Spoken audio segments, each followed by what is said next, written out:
tela com o nosso professor. Gostaria, aqui, ó, tá vendo? Vou ficar um pouquinho mais perto do senhor, professor, para ver se eu pego um pouquinho do seu conhecimento, viu? Eu que já tive o privilégio.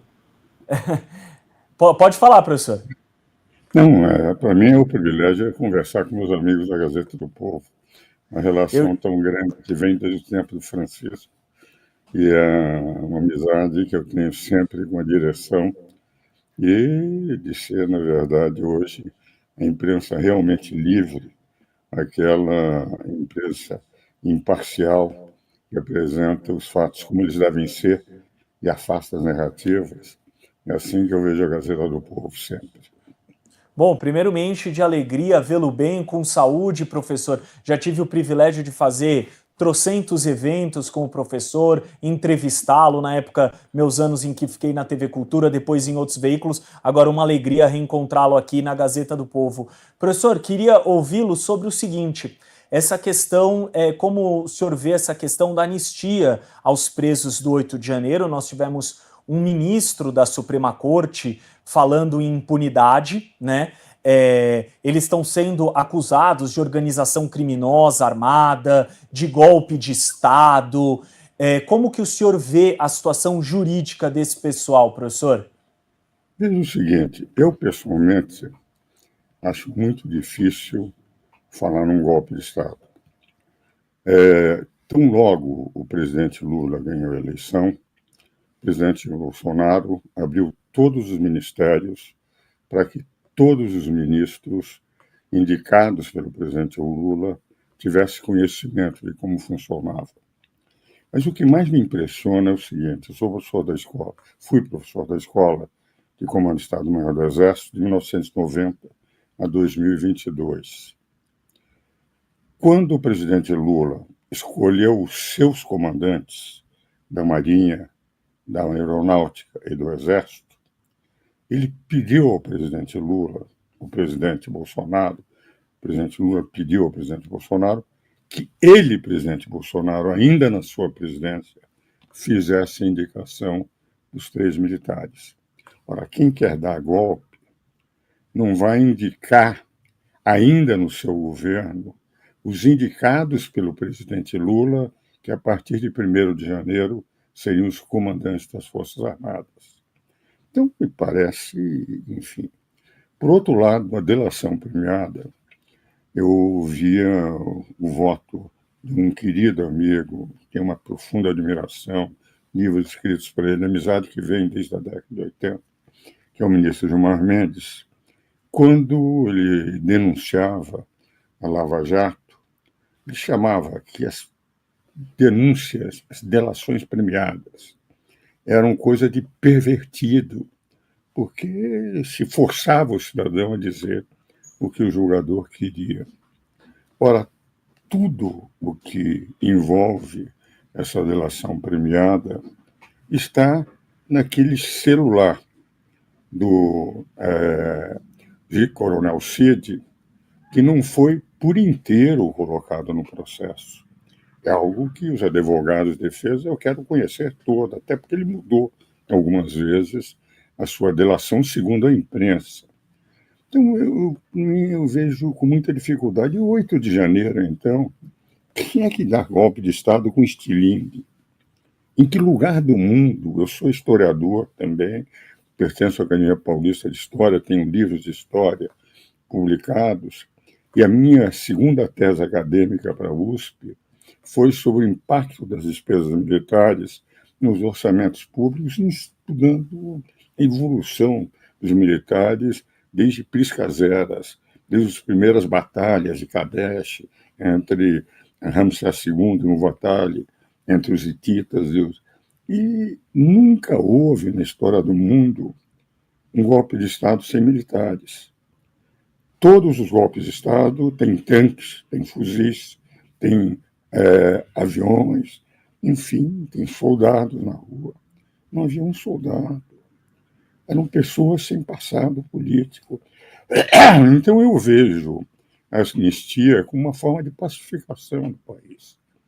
Nós não podemos continuar nos alimentando o ódio, isto é, fazendo com que as pessoas, enfim, tem que dar, sujeito é isso, sujeito é golpista. Golpista que nunca teve passagem na polícia e nunca teve uma arma, ninguém estava armado. Enfim, Michel Temer, numa palestra, na Academia Paulista de Letras Jurídicas, eu sou chanceler lá, e eu estava presente, até porque tinha que fazer os comentários sobre a palestra. Logo depois do 8 de janeiro, ele dizia: quando o PT e o MST destruíram dependências da Câmara dos Deputados, do meu governo, eu fui obrigado a declarar o estado de emergência. Dizia ele nessa palestra, na Academia Paulista de Letras Jurídicas. Quando eu levantei logo o estado de emergência, porque os militares tiraram aqueles cidadãos de lá, eu não puni ninguém. E por quê? Eu me lembrei de Juscelino Kubitschek, que teve a grandeza de anistiar aqueles que pegaram armas em Jacareacanga, em Aragarças. Eu disse: eu vou fazer a mesma coisa. Ora, a grandeza do gesto de um Juscelino, a grandeza do gesto de um Michel Temer, é que eu esperaria agora que o Congresso Nacional, com a anistia, e do próprio Supremo, o ministro Luiz Fux, enfim, o ministro Marco Aurélio tem batido. Como é que eu levo para o Supremo pessoas cujo foro é de primeira instância? O próprio Supremo já tinha decidido que só as pessoas que estão na Constituição com foro privilegiado, né, que devem estar. Então, eu tenho batido na tecla que, se o gesto parte do Supremo, então nós teríamos aí um caminho para a pacificação nacional, para o debate democrático de ideias e não de ódios entre pessoas, muito grande. Eu tenho batido nessa pacificação há meses no meu Instagram, nas palestras que eu dou, porque, de rigor, agora já são 257 deputados pedindo. Aqueles que foram, eu moro perto da Paulista, evidentemente eu nunca vou na manifestação, eu sou um homem de voo solo, mas na prática estava lotada do começo ao fim. Isso é o povo na rua que quer pacificação, que quer anistia. Então, o que eu tenho batido, com todo o respeito, porque eu admiro muito os ministros supremos, até porque tenho livros escritos com 6 deles, participei de bancas de doutoramento, enfim, tenho uma admiração pelos juristas, embora como velho professor de 90 anos, 61 anos de professor universitário, divirjo não das decisões, quando eles são só ministros, mas daquela, digamos, uma certa visão política do Poder Judiciário, de poder intervir no processo político, onde a minha divergência com as correntes que eles adotam de consequencialismo jurídico, de jurisdição constitucional, de neoconstitucionalismo.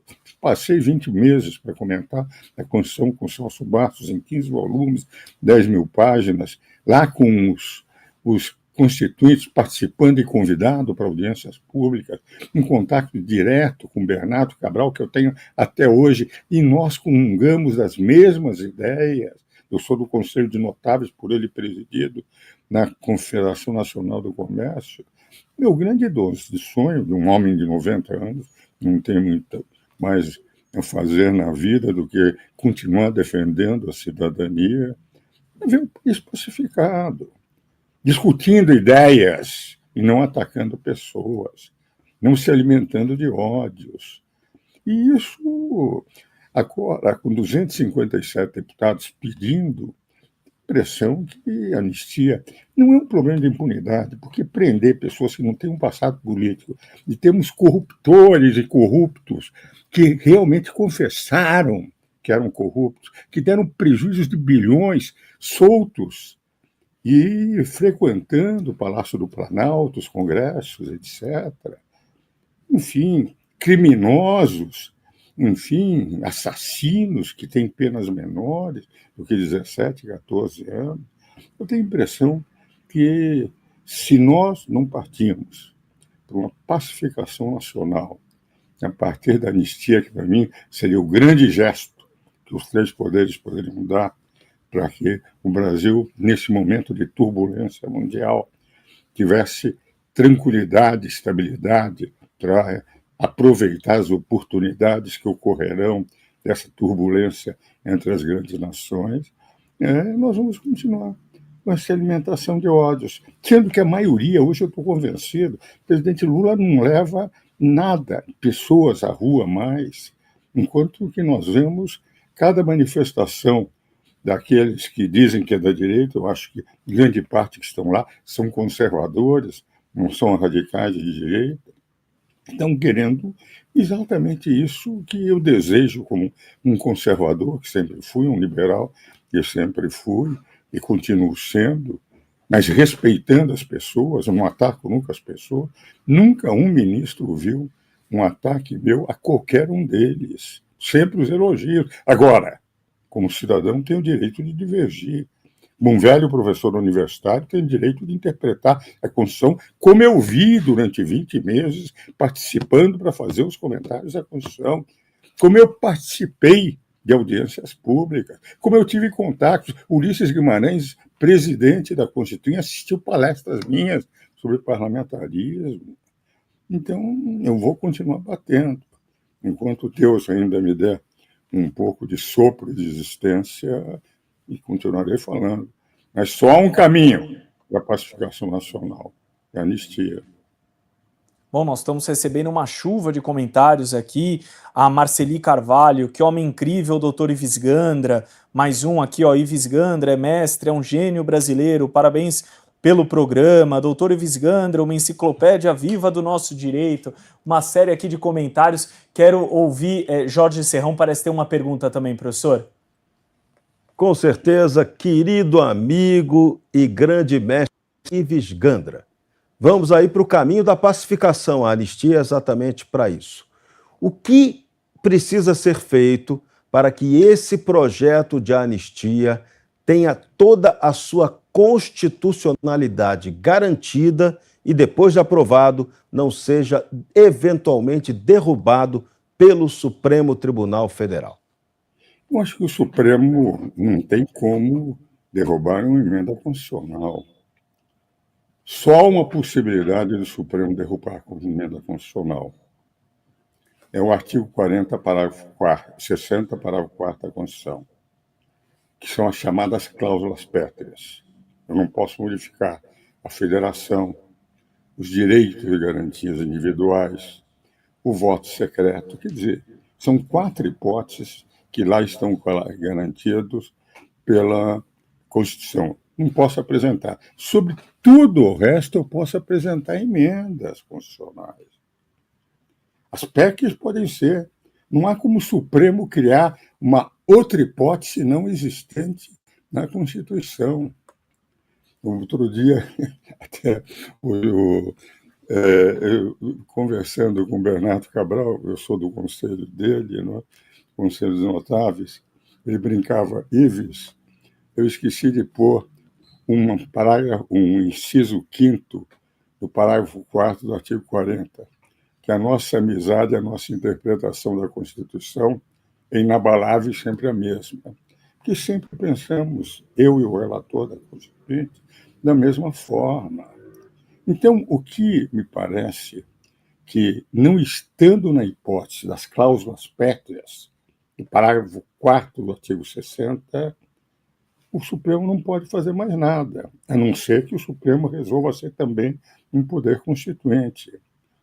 A sensação que eu tenho é que, se for apresentar como uma emenda constitucional com 257, e se tiverem uns 308 votos, eu não vejo como, entende? Depois os senadores, não vejo como poder ser, enfim, não aceita. Eu tenho a impressão que aqueles que falam estão falando fora, é só ler a Constituição. 60, parágrafo 4, são as únicas hipóteses em que não pode haver, efetivamente, emenda constitucional tendente a abolir o voto secreto, a federação, o regime democrático, os direitos e garantias individuais. Então, não vejo como. A meu ver, se isso for levado ao Supremo e aprovado pelo Congresso, além do que é da competência exclusiva do Congresso preservar a sua competência perante os outros poderes. Essa está exclusivamente na competência do Congresso Nacional. É o artigo 49, inciso 11 da Constituição. Nosso apresentador também de Curitiba, Guilherme Oliveira, quer fazer uma pergunta para o doutor Ives. Vamos lá. Professor, doutor Ives Gandra, um prazer falar com o senhor aqui. O nosso abraço também do Café com a Gazeta do Povo de Curitiba para o senhor. Bom, professor, minha pergunta pode parecer um pouco simples, mas talvez o nosso público se pergunte em casa também. O nosso país está melhor ou pior do que há 30, 40 anos? E faço a mesma pergunta em relação à nossa justiça, professor. Eu advogo desde 68, desde 58. A melhor desde 57 como solicitador acadêmico, me formei em 58. Mesmo no tempo da ditadura, do regime de exceção dos militares, nós tínhamos o Supremo Tribunal Federal, o Poder Executivo e o Legislativo respeitando, porque o Supremo ficava exclusivamente no seu quadrado. Eu fui amigo, a minha primeira sustentação oral no Supremo, em 65, dos atuais ministros não tinham sequer nascido, e eu já, enfim, convivia e já sustentava lá em Brasília, ainda em Brasília poerenta, porque, enfim, tinha 2 ou 3 anos de fundação. Então, eu sempre achei que o Supremo Tribunal Federal brasileiro, e até a época de Moreira Alves, Elmar Galvão e Sidney, que aposentaram-se no mesmo mês, sempre foi um legislador negativo. Aliás, é o que está na Constituição. É um guardião da Constituição. Mas trouxeram para o Brasil uma doutrina de sistemas parlamentares de governo, em que não há uma nítida separação de poderes, que é o jurisdição constitucional, o consequencialismo jurídico, entendendo que o Supremo, o Poder Judiciário, também poderia, como diz, reescrever, corrigir o legislativo, legislar mesmo nos vácuos legislativos. Essa não foi a intenção do Constituinte. Eu vi, eu estava lá, assistindo para poder comentar, porque tinha contrato com a Saraiva desde 1986 para comentar. Então, o que acontece?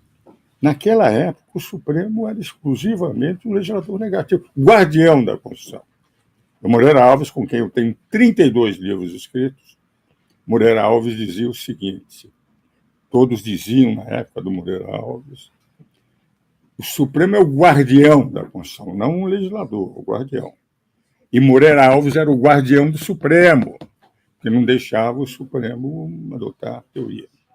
Mas quando pegaram teorias de um sistema parlamentar em que não há uma nítida separação, próprio poder no executivo, o governo sai do legislativo, que é quem escolhe o primeiro-ministro, em que os tribunais constitucionais não constituem poder judiciário. Os tribunais constitucionais, por exemplo, da Alemanha, da Itália, de Portugal, são tribunais que são uma espécie de comissão de Constituição e Justiça fora do parlamento. Essa não nítida separação, mesmo assim, eles agem com a separação, por exemplo, no caso do casamento entre homossexuais, o Conselho Constitucional da França, que é o Tribunal Constitucional da França, dizia o seguinte, isso não cabe a nós decidir, cabe ao Legislativo. Eles foram no Legislativo e conseguiram no Legislativo, mas não através do Poder Judiciário. Então, o que eu vejo hoje é um Poder Judiciário que se transformou em questões políticas também um poder político, e não como era na época de Moreira Alves, Cordeiro Guerra, Oscar Sidney Sanches, Elmar Galvão, enfim, aqueles grandes ministros que fizeram a história do Supremo. Esses são os que estão lá, grandes ministros, mas com uma visão que, a meu ver, não foi o que os constituintes quiseram pôr na Constituição. Agora, o que ocorre? Eu saía, por exemplo, à noite, nos congressos, como ministro supremo, andando pela rua, sem nenhuma segurança. Eu levava ministros para casa, os paulistas, entende? Sem nenhuma segurança no meu carro, ficávamos conversando na porta. Hoje os ministros são obrigados a sair com segurança, porque como eles passaram a ter uma atuação também política, nas questões políticas, o que ocorre? São obrigados a sair com segurança. Quem gosta, aplaude. Quem não gosta, ataca, xinga, etc. Então, esta matéria, e eu concordo com as decisões do Supremo em quase tudo quando diz respeito exclusivamente a questões jurídicas. É na atuação política que está a minha grande divergência, que o que eu vi no debate constituinte durante 20 meses é que nós saímos de um regime que tinha um poder dominante, que era o poder executivo. Os constituintes queriam 3 poderes harmônicos independentes e deram a soberania ao povo. O artigo 1º diz o seguinte: soberano é o povo, que exerce o poder através de quê? Através dos seus representantes. Sim, só 2 poderes. Representantes do povo só tem um legislativo e um executivo. O poder judiciário é um poder técnico. E o Supremo é um poder eleito por um homem só. Então, a sensação que eu tenho, talvez seja pela idade, pela vida de 68 anos de advogado, 61 de professor universitário, é que o que nós quisemos colocar, e eu conversava com isso, com o Bernardo Cabral quase toda semana, era saindo de um regime que havia um poder dominante, fazer 3 poderes. Por isso, o título 4º da Constituição, que é o título da Organização dos Poderes, é o mais longo da Constituição, vai do artigo 44 a 135, um título em que há exaustiva definição das competências dos 3 poderes, o que vale dizer, só aquilo que está lá é que poderia ser. Por exemplo, juízo, foro privilegiado. O Supremo tinha decidido corretamente, ainda recentemente, que o foro era só aquelas pessoas que lá estavam. O presidente Lula, por exemplo, ele foi decidido em primeira instância, condenado em primeira instância, com apoio do Supremo na condenação, por questões processuais, passou para outros juízes de primeira instância e foi absolvido por prescrição. E era ex-presidente. Daí o Supremo mudou. Agora, o novo ex-presidente Jair Bolsonaro vai ser decidido pelo Supremo. Quase todos aqueles que estavam no dia 8 de janeiro vão ser decididos pelo Supremo. O ministro Marco Aurélio declara, isso tem que ser juiz de primeira instância. O ministro Luiz Fux declara, eu também acho que ele é por primeira instância. É o juízo natural, eu não posso criar algo fora da Constituição, e foi o que o Supremo criou, para pôr tudo, enfim, nesse inquérito. E eu, inclusive, por exemplo, tentativa de golpe de Estado. Como é que se faz uma tentativa de golpe de Estado? É fazendo os primeiros gestos. O grupo que está sendo julgado agora, que estava no celular do coronel Cid, esse grupo não tem nenhuma tentativa, não houve um tiro.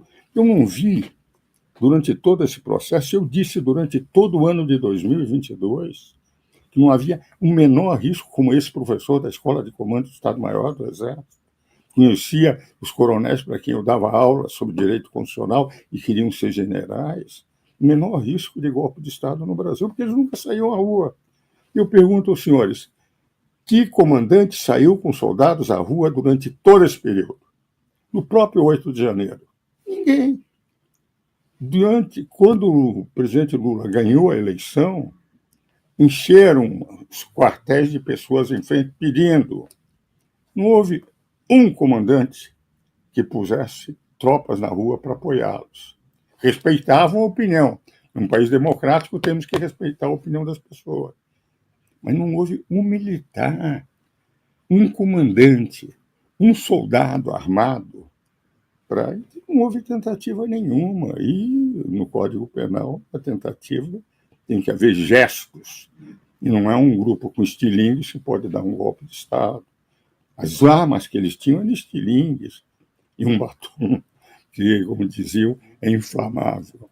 Então, me parece, com todo o respeito que eu tenho, que é muito grande para todos os ministros da Suprema Corte, livros escritos por 6 deles, sei da competência como juristas, e nessa atuação política eu me permito, do alto dos meus 90 anos, talvez já ultrapassado por todo mundo, mas eu continuo os meus ideais de estudante, meus ideais de cidadania, meus ideais de respeito à independência e à harmonia dos poderes.